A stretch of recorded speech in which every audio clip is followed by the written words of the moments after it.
Hi, this is Sir David, and I've tried to record 2 or 3 times, and the Danites, I guess, unplug my electricity from the outside, or their satellites in the buildings jammed going to YouTube. I don't know. I'll be fair. YouTube said it was having some problems, but I think the problems were the Danites over at YouTube. That's what I think. Anyway, a couple of things to report. And let me start with the main one here, because my mind is a little blank on the others. Stansbury High School. Let me tell you this. They're taking a look at their dress standards, and they're asking the young people, thank God, they're asking the young people to have input into the dress standards of the school and the dances. I think that's a wonderful idea. Rather than just having those Mormons dictate their standards for dress is not appropriate.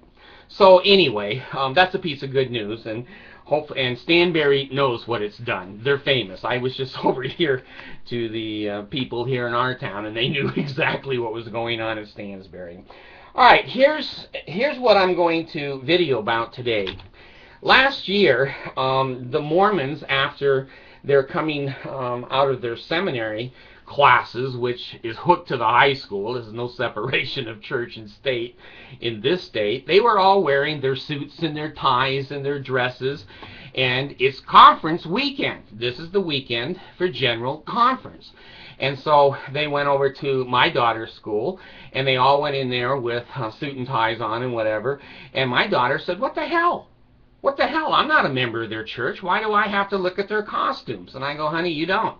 So I went over to the principal of that school that year and told him.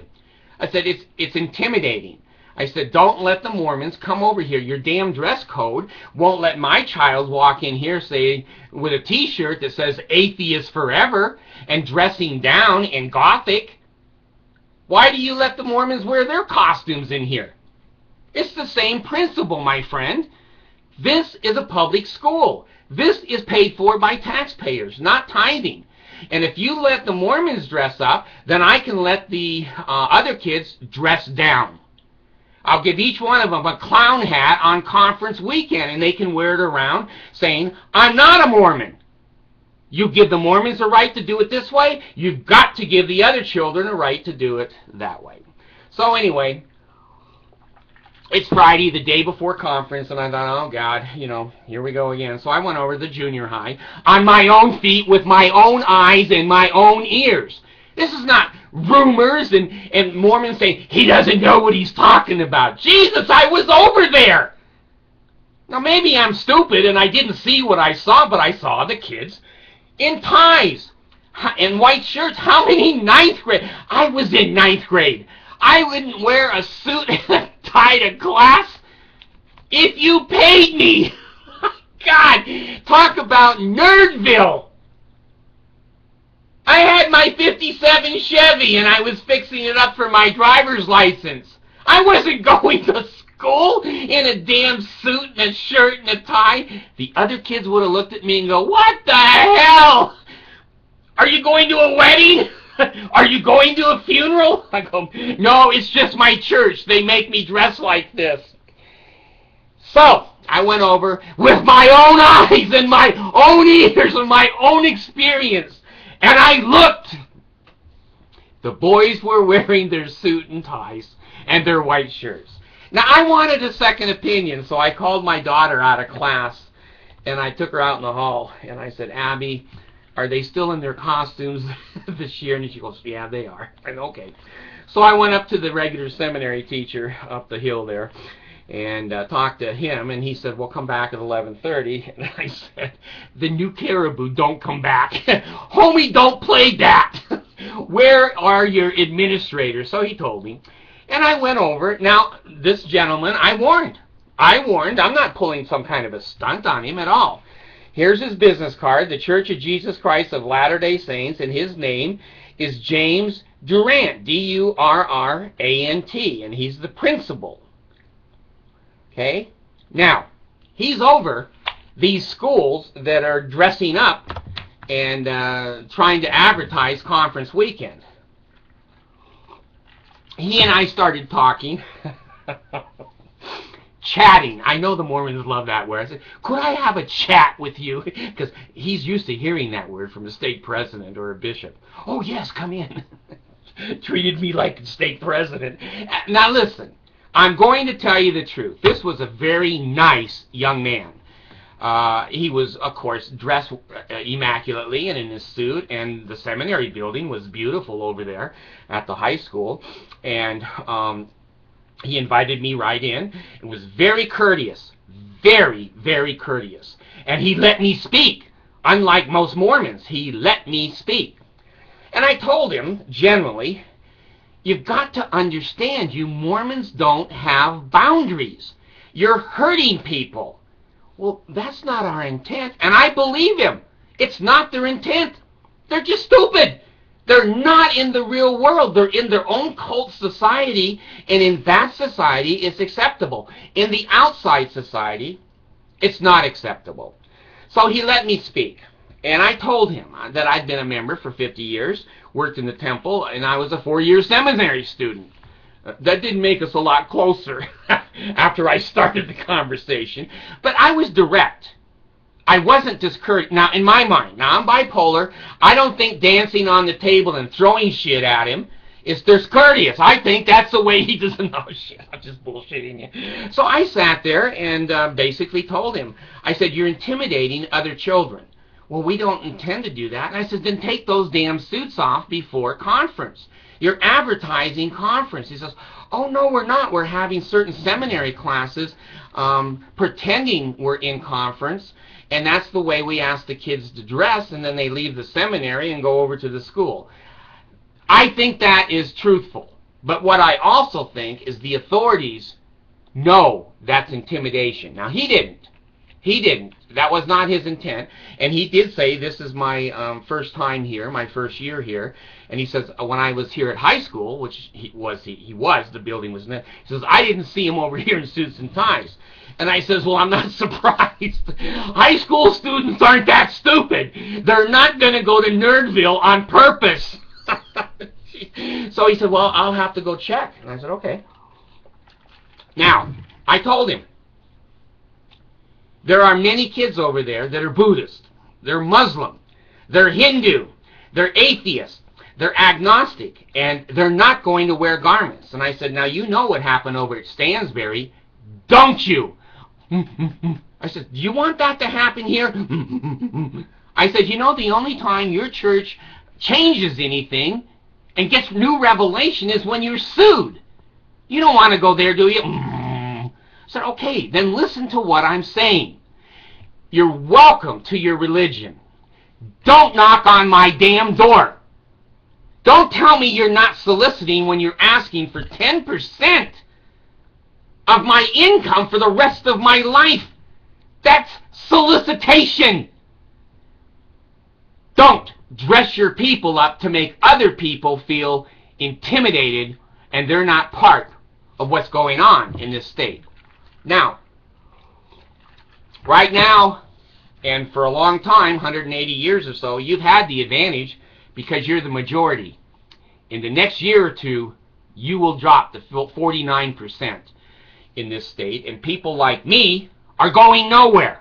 We're going to vote your ass, I didn't say ass, I was courteous in their building. We're going to vote your rectum out of here. So I was holding on to my wallet, and I said, listen, be reasonable. Be in the real world. Don't knock on my door. Don't dress your kids up in Halloween costumes the day before conference to try to, oh, we have a conference. Oh, we're in charge of the state. Oh, we're in charge of the public school. No, you're not. Now, if you need a lawsuit, you come to the right guy. You come. I said, okay. Then be reasonable. Be reasonable. He was very courteous. He was very kind. He listened respectfully. And he kept saying, well, we don't want any of the children to feel left out. And I said, wait a minute, you got the wrong word. They don't feel left out. They don't want to be part of your church. They're not left out. They're intimidated because that appears to be the result. Whatever you start in your seminary classes in the morning is your own business. It's private property. You can put any dress standards on your people as you want. Do Stansbury. Everyone will think you're an idiot.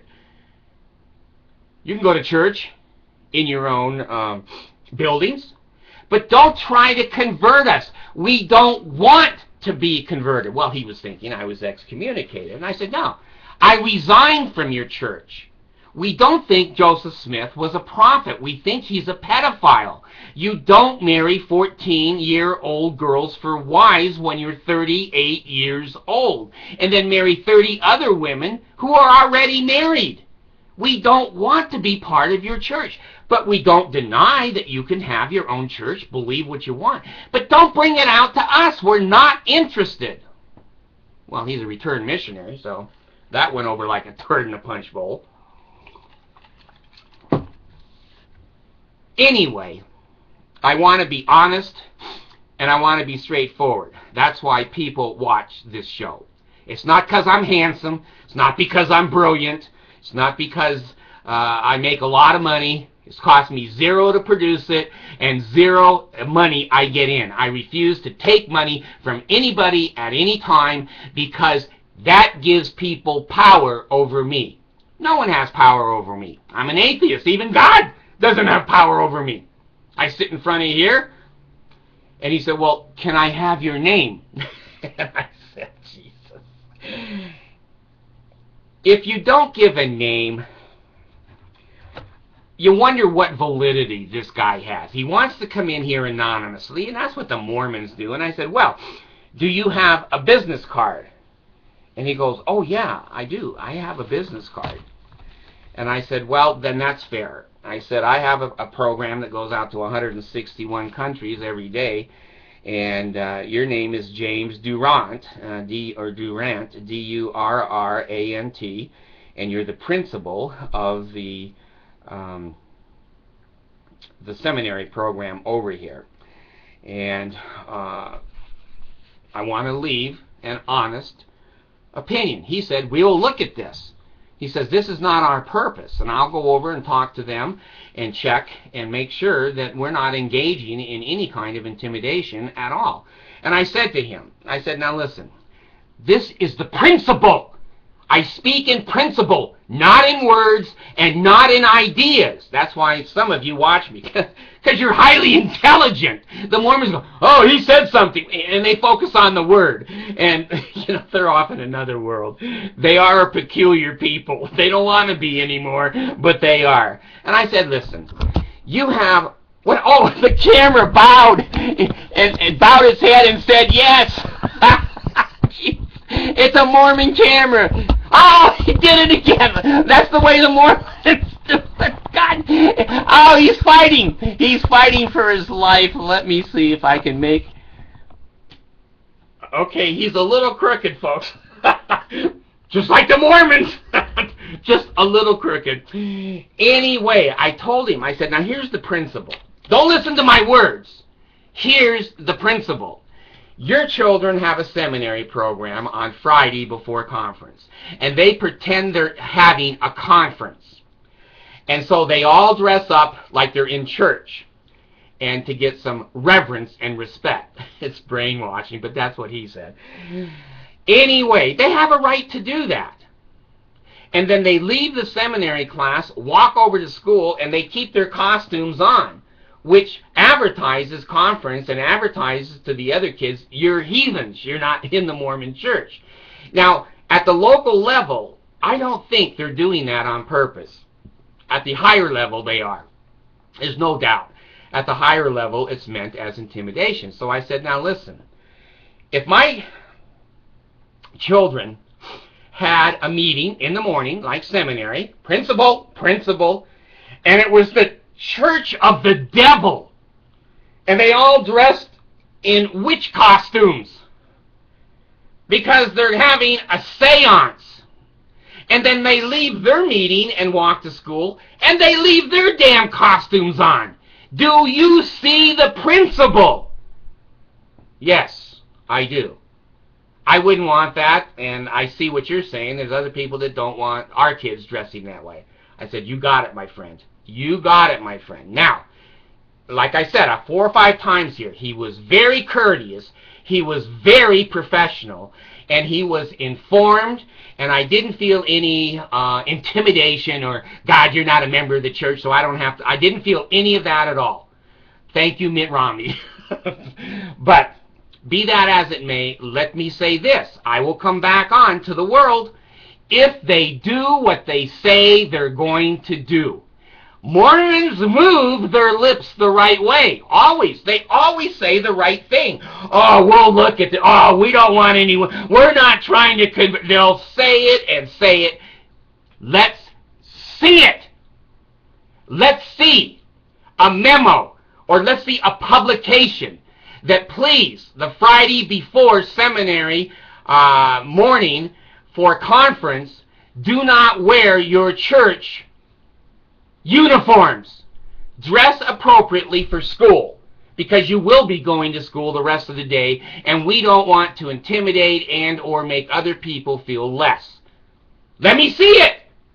Let me see it. I'm not from Missouri, but I want you to show me. Show me, Mormons, that you will do what you say you're going to do. That's enough.